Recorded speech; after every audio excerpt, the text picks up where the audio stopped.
and welcome to the WHYcast, episode 9. I'm Nancy. Hi, Bart. And we are the hosts of the only podcast about a hacker camp in the universe. This volunteer-run event will take place next year in the Netherlands, approximately 42 kilometers above Amsterdam, from August 8 to 12, 2025. So, Ad, what are we talking about today? Well, like always, we have some news, and we'll be taking a look at where to hack. We have another cool story from an old camp with Walter, Mm-hmm. and an interview with one of the volunteers. In this case, Team Info. Elborro is going to tell us all about that. Vacancy of the week, and if there are any questions from our listeners, we'll put those at the end. Exciting.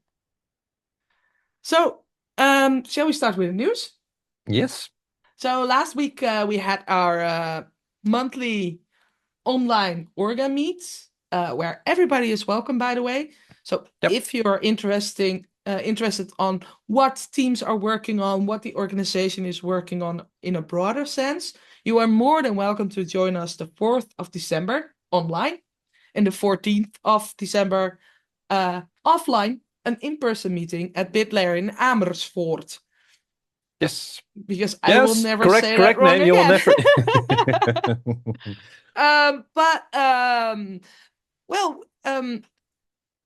One of the things that at least came out of it or after it was that the code of conduct, the first draft is released to the community.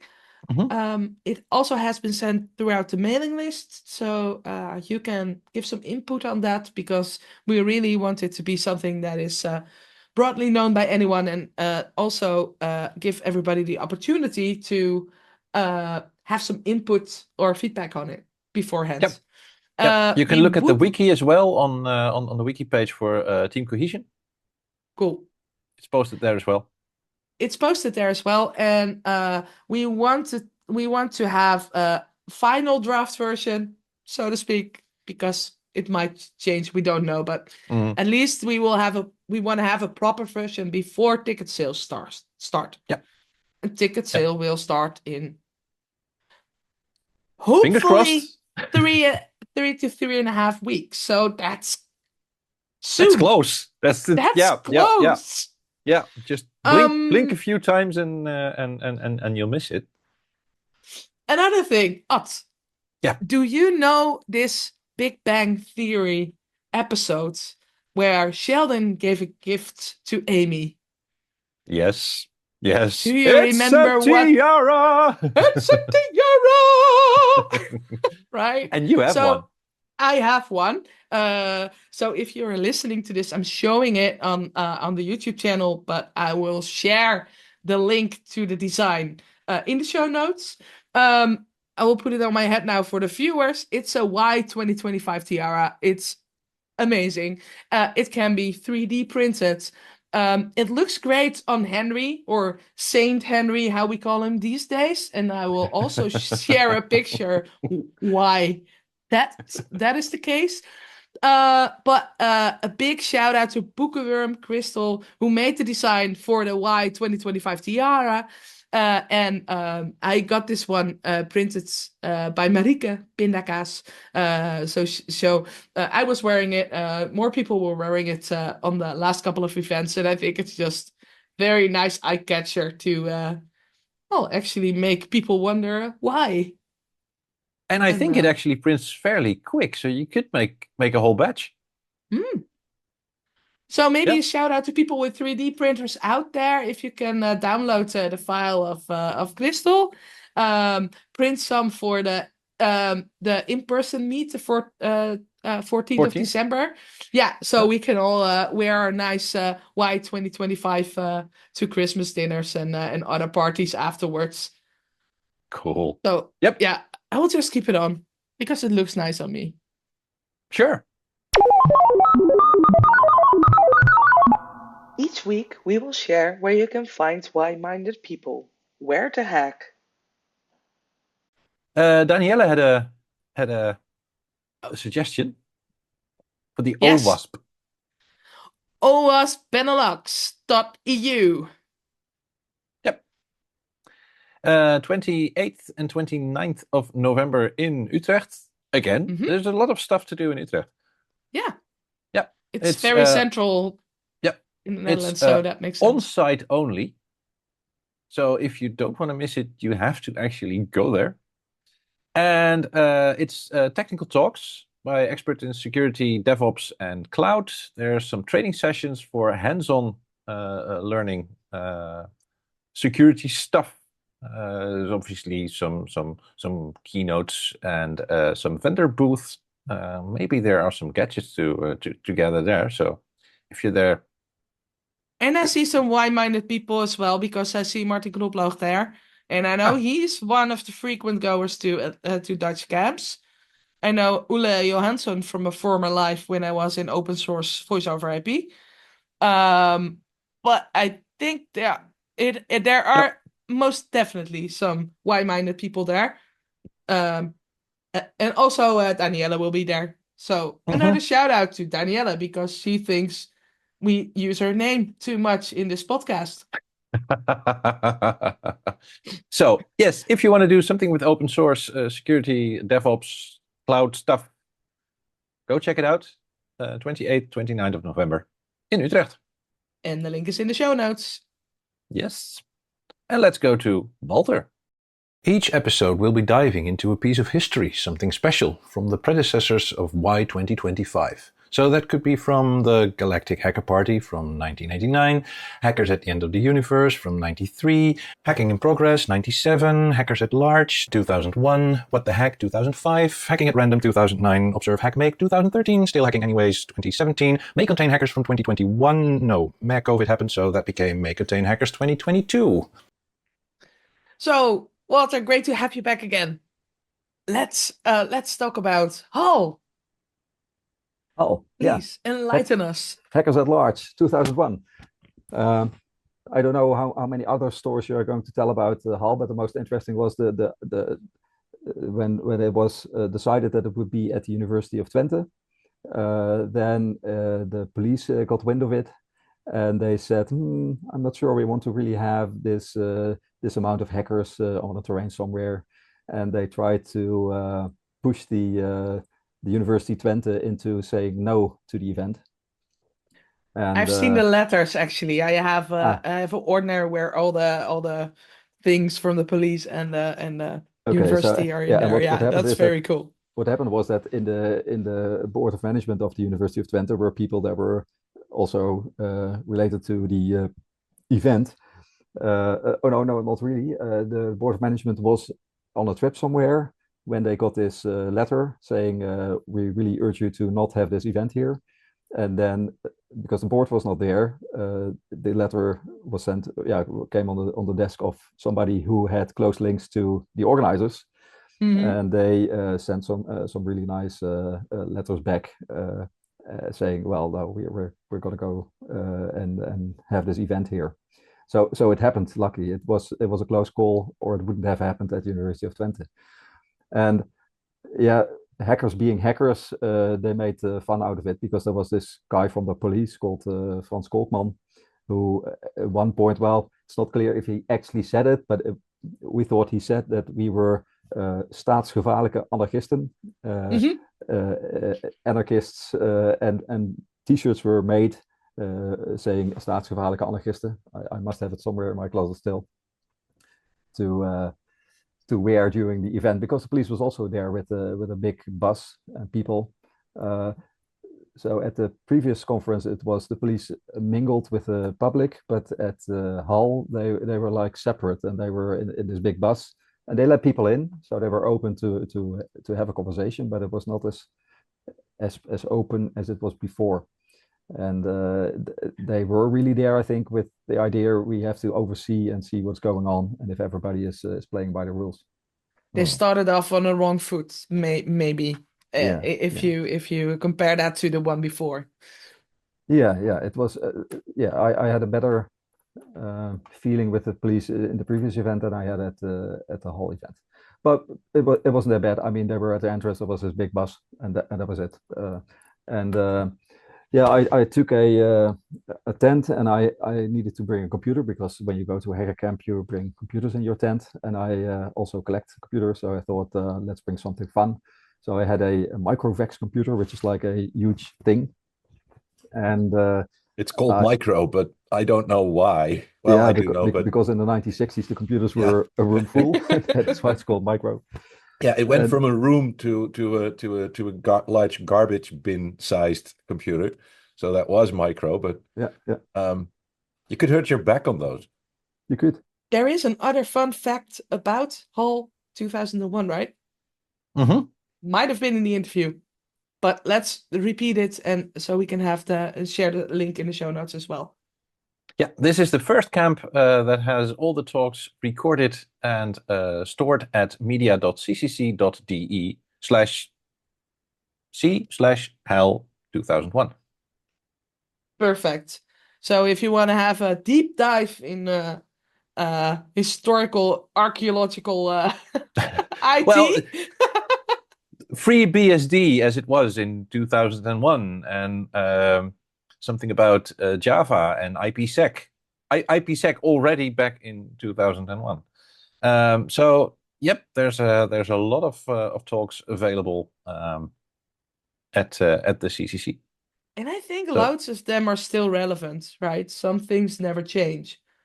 Exactly. I mean, intellectual property is a subject that was, yeah, it's the same back then as it is now. It's just that some of the forms are different, but the problems surrounding intellectual property, how to protect it without being an arse, yeah, is still relevant. Still relevant. I also see a talk here that's called Hacking the Brain.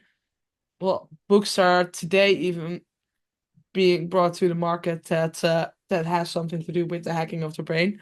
And I think our brain hasn't evolved that much in 20 years. So I think that's still a relevant talk as well. Cool. Yep. Definitely. So next on the list, we have an interview with Elborro from Team Info. Yes, I interviewed him at WHYcon. Yeah, at WHYcon. Today with us, we are at WHYcon right now, recording this, is Elborro. Hi there. Hi. Can you tell a little bit about yourself and maybe something about your very first hacker camp in Dutch thing? And just a few years ago, I'm back in the hacker scene again. So it started with Hackerhotel just a few years ago. Quite warm response and very nice to stick around. The first hacker camp was the Galactic Hacking Party in Amsterdam. The very first one, at least in the Netherlands. Yeah, it was a couple of years ago, still just 18. Yeah. I only went there for one day. I know that it was multiple days, but I only went there for a couple of hours, then back home. I just remember a bunch of enthusiastic people with telling fun stuff. I don't have that many pictures because it's not the time when we had. It's been a while. It's 89, so it's been a while. And if there are pictures there, then it's people with real old cameras, right? Not the modern phones. So not the new fancy ones. And then the funny thing is the latest, the last camp I went to is MCH. MCH. So I went to the first one in the Netherlands and the last one in the Netherlands. And soon the next last one, of course. Yes. And you are also a volunteer for WHY2025. Yes. What teams are you in and what are you doing? I'm involved in Team Info. Yeah, so that's a very busy team. Very, very nice to be in. Lot of things to do, by the way, so we still can use help there. We need people on site later. But right now we are already collecting data, talking to the other teams. Well, we have 42 teams, so 41 other teams to talk with. And what do they need published? Where do they need help with? And that's where we come in. And the other team, I'm part of already, but that's not that too busy yet. That's team finance. Team finance is very important as well. It's very important, but I expect that the bulk of the work, for me at least, will be later this year. Not, we're going to sell the tickets and all that kind of stuff. And what kind of roles do you have in Team Info? What kind of things are you doing? You already told us that it's about reaching out to the other teams. Do you have cool stuff to share with the rest of the outside world? But other specific Indeed, things? so you have the contact with the teams. You also are part of sharing stuff on social media that needs to be posted. Sometimes immediately, sometimes need to be scheduled. The other things we're going to make sure that there will be a booklet later, so people on site know what is going to happen and what is expected from them and what they should not do and all that kind of stuff. That will not be finished tomorrow either. That's then we have some people who also make the WHYcast, and some people are going to make sure that they edit where that is necessary before it's posted. Yep. So there's a lot of stuff going on in info. Yeah, and it's a very cool team. I think there are a lot of nice people in there. It definitely is. It definitely is. But we can use more volunteers there as well. Oh, definitely. Yeah. And some people really are quite stuck to the part that they want to do. They more want to do that later, on site, behind the desk. Very nice, because that's generally not me. Yeah, so you're more into the preparation. I'm already happy that we have multiple people doing that already. Very nice. Yeah, and of course, the other thing we're going to do, preparing right now, we are going to update the website content, and soon we expect to release regular blogs. Keep people posted what is going on, what's happening. Maybe also around ticket sales, there will be some noise to be made as well. Yes, absolutely. Yeah. So we want to make sure that people know where to get the tickets. Where and how and what. When. Yeah. Yep. Definitely that. Okay, cool. A nice final question might be, so you went to the last version, MCH 2022. Yeah. Do you have a fond memory, a cool thought, anything cool that happened, a talk that you saw, or a person that you've met? Oh, definitely. The thing I can tell you about to get a feeling of the atmosphere of MCH is why I think it feels like a warm bath. Yeah, sometimes I call it that way. Is that when you know you go to the hacker camp, you're not on your way yet. You're just sitting at home. You're just you're just waking up, get your cup of coffee, and someone sent you a message. Are you there yet? And, no, not yet. But after I finish my coffee, I will be on my way. I will let you know. And then when you arrive on the site, for MCH, I had no clue. Will I end up in a village? Where will I put my tent? I have no clue. Yeah. And then I just sent a message, well, we are here. And then, I walked over there. I could not find them. So they picked me up. And then, we are here with a couple of tents. So and I had to, but where are you going to put your tent? I have no clue. So, we have a spot over here. We can. So at some point, they just walked with me, helped me to get my luggage and so on, and we built a tent on the spot and so. Oh, very nice. So they just carry you in immediately. Yeah. And that's for me. That's a really, really wonderful feeling. Still, people are happy you are there. Yes. And everyone is generally happy and interested in each other. I also remember the first time we met. Yeah.